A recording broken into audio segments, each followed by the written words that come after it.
O uso da palavra que tem sido muito comum nos últimos tempos, fascista, para o fenômeno Bolsonaro, a gente entende que o histórico do Bolsonaro, ele já deu algumas declarações bastante infelizes em alguns casos, mas o uso, tecnicamente falando, é equivocado. É claro que no debate político e na militância não importa muito, digamos assim, a verdade técnica dos termos históricos e políticos. O que importa, na verdade, é você agredir e convencer aquele que é o seu alvo, né? Então, você pode chamar um fulano de comunista, você pode chamar o outro de fascista, e isso daí simplesmente tem um sentido meio aproximado e não exato. Tecnicamente falando, o fenômeno chamado fascista, associado antes de tudo ao Mussolini como líder político, era o próprio Mussolini entendia fascismo e definia fascismo como tudo dentro do Estado, nada fora do Estado, nada contra o Estado. E aí, digamos, o governo Bolsonaro aí já tem um problema em relação a essa definição, porque o governo Bolsonaro está trabalhando com uma pauta liberal em economia.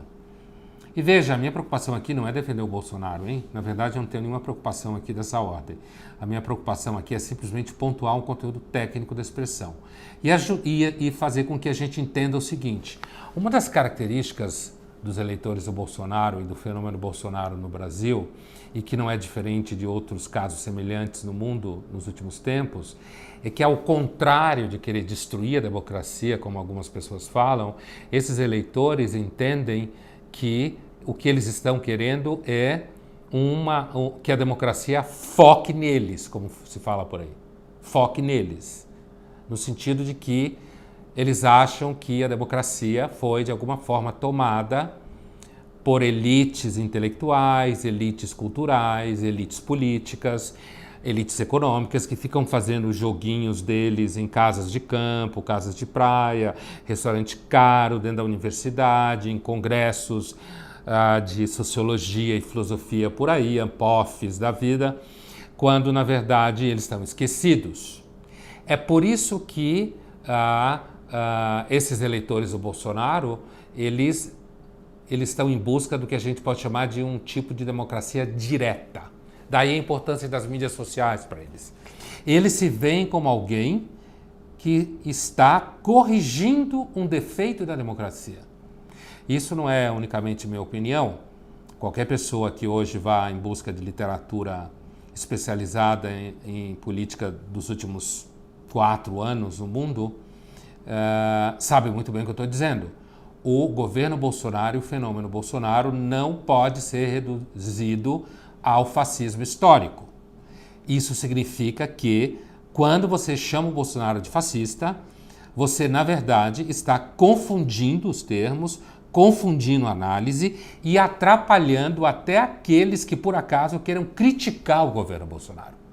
Entendeu? Quer dizer, porque os eleitores do Bolsonaro, pelo contrário, eles querem uma democracia que esteja na mão deles, no celular deles. Eles querem uma democracia que eles conversem com seus representantes e que os seus representantes conversem com eles. E não que os representantes fiquem fazendo jogadas esquecendo que eles existem. E lembre sempre, hein?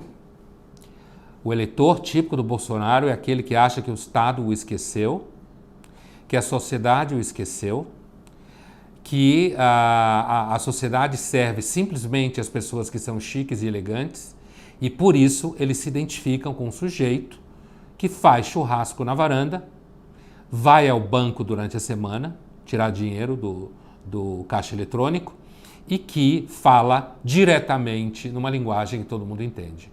Então nunca mais chame o Bolsonaro de fascista. Você pode até chamar se estiver com raiva, mas quando você estiver fazendo isso, você está cometendo um equívoco histórico, filosófico e político e está esquecendo o fundamental. O eleitor do Bolsonaro acha que ele está salvando a democracia de você.